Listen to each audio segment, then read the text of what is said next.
We're going to talk about wings today, the wings on the Spitfire being one of its most famous parts. We're going to talk about why they're shaped the way they are and what that gives them. Let's do that by starting off looking at something else, the 109.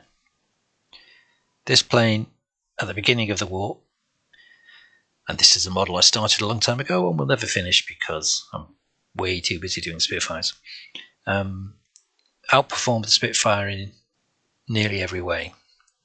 It's also easier to make, very much straight lines, which is kind of ironic given that if you look at production of planes over the period of the war, the Germans never really managed to make a lot.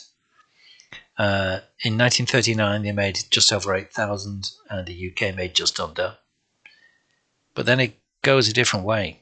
Germany 10k, United Kingdom 15k, 1941, UK 20k, Germany 12k, 1942, UK 23k, Germany 15k, and then Germany pushes up a bit, but by then you've got the Americans coming in with 47k, 85k, 96k.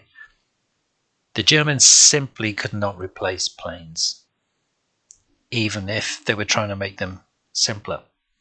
Why are they simpler? Straight lines, easy to manufacture, not so many curves on German planes.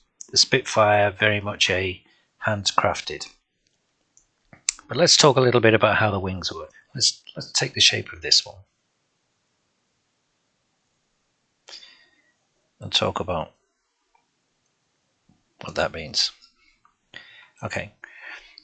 On any plane, on any wing, the point at which the upward force is directed tends to be about 25% of the way into the wing, but it moves depending on the thickness of the wing. So that means that the center of lift on a wing would be kind of like that. And that's where you want to put your main spar, because that's where you want your strength. Because if you add that to the center of the plane and you stick your pilot about here, you've got your fighter plane. Now, looking at this wing, you see it starts quite thick and it narrows quite fast. It looks like a wing. I don't see why that's so different.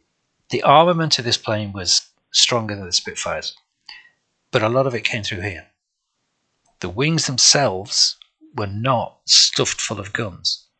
Spitfire, on the other hand, they had decided that the initial armament of 4 machine guns, not cannon like this plane had, wasn't enough, so they were going to put 8. So they wanted space in these wings to fit 4 machine guns. You can't do that.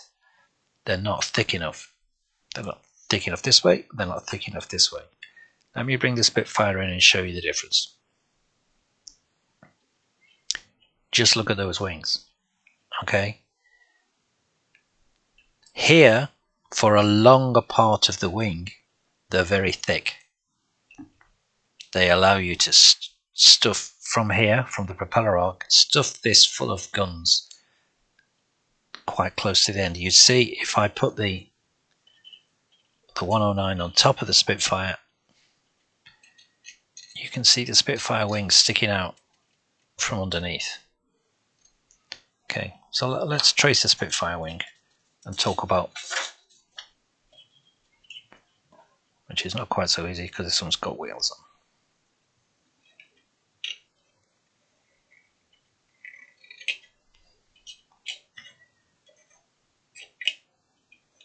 Okay, the basic Spitfire wing shape, 2 different elliptical curves. So why so? Well, we've just seen that this bit here needs to be thick for lots of guns.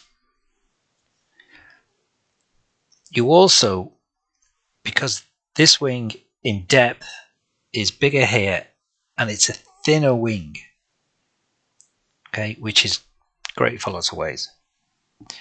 If you had a wing that was purely elliptical, as in symmetric, the center of lift, because of the depth of the wing varying, would tend to arc back. So basically what I'm saying is, as you went to different speeds and as your lift would tend to twist the wing, turn it around, it's also moving away from the central spar. By moving the ellipse forward so it becomes asymmetrical,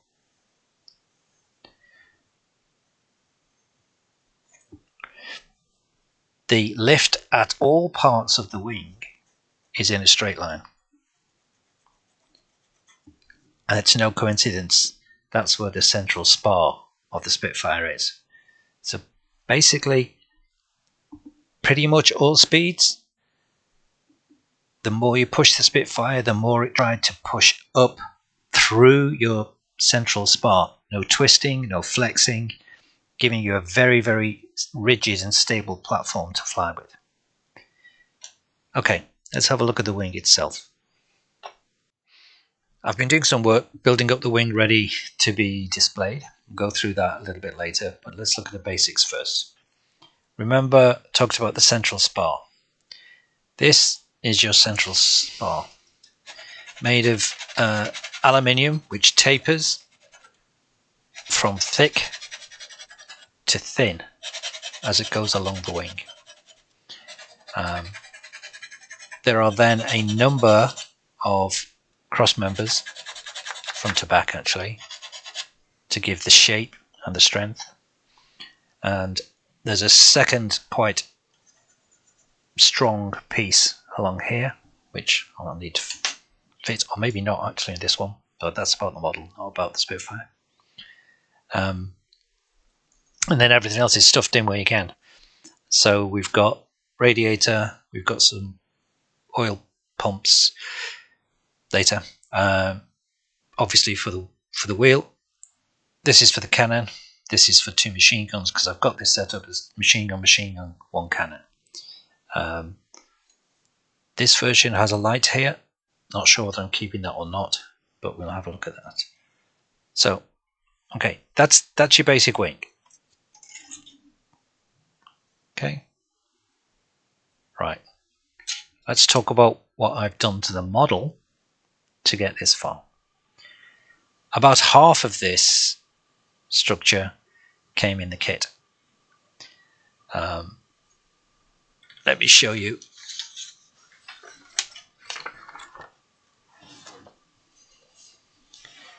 Okay. This is part of the reason I fell in love with this kit, and this is why I started to do the cutaway version. The first time I've done a kit which actually bothered to show you the construction of the kit. So central spar. This is some rib work which will be joining to the body, and then 1, 2, 3, 4, 5, 6 along here. So I fitted them. But the real Spitfire had a lot more than 6. It had somewhere in the region of 14, 15. So, well, with this model, I only want one side to be open. So what I've done, basically, I've taken the ribs from here and I've put them in here with a little bit of shaving and cutting down to size. And I've made a few extra parts. I've then scratch built some things which are not on either side in the model, like here, here, here. I put a piece in here which I think I'm going to have to take out a little bit later. I'll explain why in a minute. I'm still waiting for my light unit to arrive. When it does, I need to fit a PCB board, PCB, which will probably go here, which will involve quite a lot of cutting away, I think. A speaker, which I will put here, and then lights back here, and a motor, I'll need to run a lot of cables. I'm going to follow what the original plane would have done and run the cables through here. That is my plan. And I may run some stuff through the front. I hope this works, but the idea being that this stays open when it's finished and this will be covered. While I'm impatiently waiting for the lights to arrive, I've been doing some prep. So I cut away this, so I will have some of the top surfaces available for strength and also aesthetics. That gave me some pieces of nicely detailed spare plastic. One of them, which I've used because it has the curve and the details on it. This is going to be the fuel tank that will go there. I haven't put it to size yet, but it's going to go there. I have done the, get it the right way around, the cannon bullets to go there. And the kit doesn't come with any bullets for the machine guns. But I'm not using the cannon bullet. I'm not displaying them on this side. So yeah, I know they're too big. But what I've done is I've cut the other piece in half and added some handcrafted extensions. And the idea being that eventually they will go there and there, not shooting backwards as I've put them right now, to feed the machine guns. There's more work to do on this, but I'm just don't want to put anything in place or do anything too certain until I've got all that wiring in place. One last detail, and you can't really see it, and it might sound trivial, but it's probably the most important thing about the Spitfire wing. There is a twist in the Spitfire, in the wing, which means that as you're approaching a stall, so in other words, when the air is not going over the wings fast enough to generate the lift, the first place on the wing that loses lift is here, close to the pilot.